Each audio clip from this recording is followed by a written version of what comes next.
नहमदुहु व नुसल्ली अला रसूलिहिल करीम अम्मा बाद औज़ु बिल्लाहि स्समीइल अलीम मिनश शैतानिर रजीम बिस्मिल्लाहिर रहमानिर रहीम अस्सलामु अलैकुम व रहमतुल्लाहि व बरकातुहू। थोड़ा सा पिछले इसबाक की रिवीजन कर लेते हैं कि पिछले इसबाक में हमने क्या सीखा। पिछले इसबाक में हमने नमाज के 3 बुनियादी अरकान सीखे। नंबर 1 क़याम यानी कि नमाज के लिए खड़े होना, नंबर 2 तकबीर तहरीमा यानी अल्लाहु अकबर कहना, और नंबर 3 सूरत अल-फातिहा की तिलावत करना। आज के सबक में हम नमाज के चौथे अहम रुकन यानी कि रुकू के बारे में जानेंगे। क़िरात से फ़ारिग होकर यानी कि सूरत अल-फातिहा पढ़ के और किसी भी सूरत की तिलावत करके अल्लाहु अकबर कहते हुए रुकू किया जाता है। अल्लाहु अकबर कहना फ़र्ज़ है, यानी अगर आपने अल्लाहु अकबर नहीं कहा तो आपकी नमाज में नुक्स आ जाएगा और आखिर में आपको सजदा सहव करना पड़ेगा। रुकू करते वक्त अमूमी तौर पे 2 गलतियाँ की जाती हैं। नंबर 1 अल्लाहु अकबर कह के रुकू में जाते हैं, ये भी गलत तरीक़ा है। नंबर 2 रुकू की हालत में जाकर अल्लाहु अकबर कहना, ये भी गलत तरीक़ा है। दुरुस्त तरीक़ा ये है कि रुकू की हालत में जाते हुए अल्लाहु अकबर कहें। रुकू की हालत में जब आप जाएं तो आपकी कमर बिल्कुल हमवार हो और सर वाला हिस्सा ना तो ऊंचा हो ना ही नीचा। रुकू पूरे इत्मीनान के साथ करें। जो शख्स रुकू में अपनी कमर सीधी नहीं करता उसकी नमाज दुरुस्त नहीं। नबी करीम सल्लल्लाहु अलैहि वसल्लम ने फरमाया, रुकू करो और पूरे इत्मीनान के साथ करो। इसी तरह एक और हदीस में आप सल्लल्लाहु अलैहि वसल्लम ने फरमाया, आदमी की नमाज दुरुस्त नहीं होती जब तक वो रुकू और सजूद में अपनी कमर सीधी ना कर ले। सही अल बुखारी की 793, सही मुस्लिम की 885 और अबू दाऊद की भी 885 हदीस है। आप सल्लल्लाहु अलैहि वसल्लम की सुन्नत से पता चलता है कि जब नबी करीम सल्लल्लाहु अलैहि वसल्लम रुकू करते तो अपनी दोनों हथेलियों को अपने दोनों घुटनों पर जमाते, अपनी उंगलियों के दरमियान कुशादगी रखते, फिर ना तो अपनी कमर को खम देते बल्कि बिल्कुल सीधा रखते, ना सर को ऊंचा करते ना ही बहुत नीचा करते, ना मुंह को दाएं या बाएं मोड़ते बल्कि सीधा क़िबले की तरफ रखते। एक और रवायत के मुताबिक आप सल्लल्लाहु अलैहि वसल्लम अपने दोनों हाथों को कमान की तरह मजबूत कर लेते और उन्हें अपने दोनों पहलुओं से जुदा रखते। रुकू में जाके ये दुआएं या इनमें से कोई एक दुआ पढ़ी जा सकती है।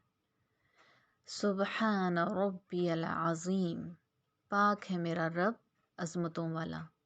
इस दुआ को कम से कम 3 मरतबा पढ़ें, ज़्यादा की कोई हद नहीं। इसके अलावा एक और दुआ जो कि आप सल्लल्लाहु अलैहि वसल्लम से मज़कूर है, सुबहानकल्लाहुम्मा रब्बना व बिहम्दिका अल्लाहुम्मा अग़फ़िरली। पाक है तू ए अल्लाह हमारे रब, अपनी खूबियों के साथ ए अल्लाह मेरे गुनाह बख्श दे। रुकू से उठते वक्त की दुआ। रुकू से सर उठाते वक्त फिर रफ़ुल यदैन यानी दोनों हाथों को बुलंद करें और ये दुआ पढ़ें, समी अल्लाहु लिमन हमिदा, सुन ली अल्लाह ने उस शख्स की बात जिसने उसकी तारीफ़ की। रब्बना वलकल हम्दु हम्दन कसीरन तय्यिबन मुबारकन फ़ीह, ए रब हमारे तेरे लिए ही तारीफ़ है, तारीफ़ बहुत पाकीज़ा बरकत की गई इसमें।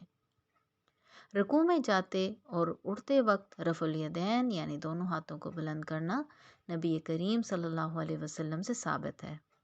हज़रत अब्दुल्ला बिन उमर रज़ी अल्लाह ताला अन्हु फरमाते हैं कि मैंने रसूलुल्लाह सल्लल्लाहु अलैहि वसल्लम को देखा कि जब नमाज में खड़े होते तो रफ़ुल यदैन करते, यहाँ तक कि आपके दोनों हाथ कंधों के बराबर हो जाते।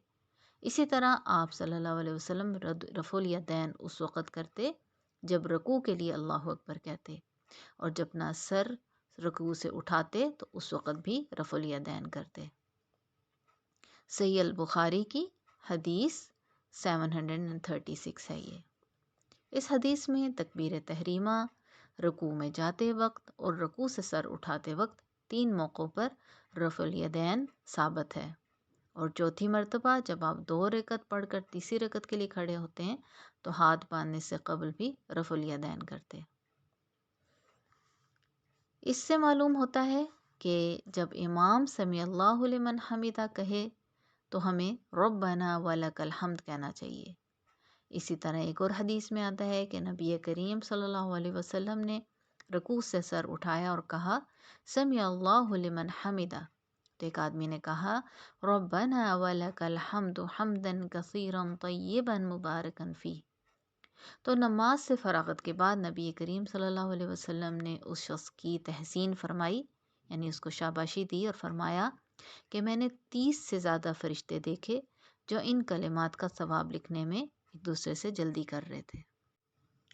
رکوع کے بعد کھڑے ہونے کو قومہ کہا جاتا ہے۔ نبی کریم صلی اللہ علیہ وسلم قومہ میں بہت دیر تک کھڑے رہتے اور دعائیں کرتے رہتے جو کہ حمد و تسبیح پر مشتمل ہوتی تھیں، اور اس کے بعد سجدہ کرتے۔ ایک بڑی اہم دعا جو کہ آپ صلی اللہ علیہ وسلم سے منقول ہے، صحیح المسلم کی حدیث 477 میں آتی ہے، وہ یہ ہے ربنا لک الحمد ملء السماوات وملء الارض وملء ما شئت من شیء بعد اہل الثناء والمجد احق ما قال العبد وکلنا لک عبد اللہم لا مانع لما اعطیت ولا معطی لما منعت ولا ينفع ذا الجد منک الجد۔ اے ہمارے رب، تیرے لیے ہی سب تعریف ہے آسمانوں اور زمین بھر کے، اور اس چیز کے بھراؤ کے برابر جو تو چاہے اس کے بعد۔ اے تعریف اور بزرگی کے لائق، تو سزاوار ہے اس کا جو کہا تیرے بندے نے، جبکہ ہم سب تیرے ہی بندے ہیں۔ اے اللہ، کوئی نہیں روکنے والا اس چیز کو جو تو دے دے، اور نہیں کوئی دینے والا اسے جسے تو روک لے، اور نہیں فائدہ دیتی صاحب حیثیت کو تجھ سے اس کی حیثیت۔ آج کا سبق یہیں تک۔ اللہ تعالیٰ ہم سب کو نبی کریم صلی اللہ علیہ وسلم کی سنت کے مطابق نماز پڑھنے کی توفیق دے اور ہم سے ہماری نمازوں کو قبول کر لے۔